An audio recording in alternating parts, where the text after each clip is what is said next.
Who am I?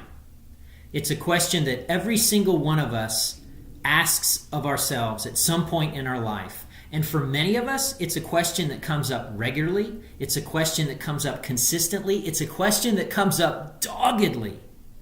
Who am I? And let's face it, Hollywood is obsessed with this question. Whether it's Marvel's Captain America, whether it's The Walking Dead, whether it's Disney and Pixar, everybody is asking the question, who am I? And how do I know? In the AMC TV series Mad Men, the main protagonist, the main character, is New York City ad wonder Don Draper.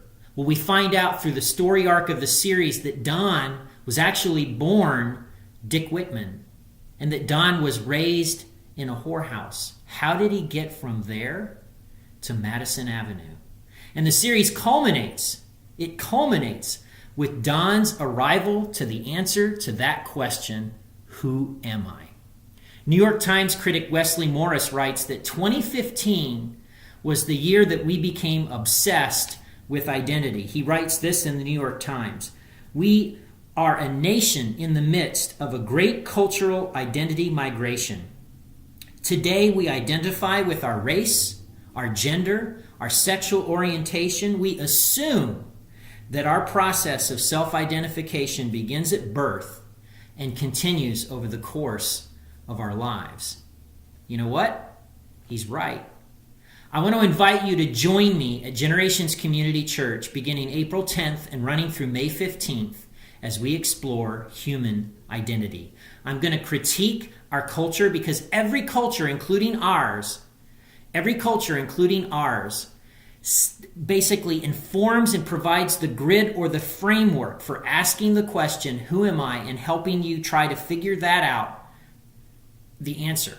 Who am I? Okay? And I'm going to unpack that, and I'm going to critique that, and I'm going to present a case over many different weeks that if you will pay attention, if you will actually explore what we're talking about, it could be a tremendously transformative thing in your life. And I wish I could require this on every college campus across America.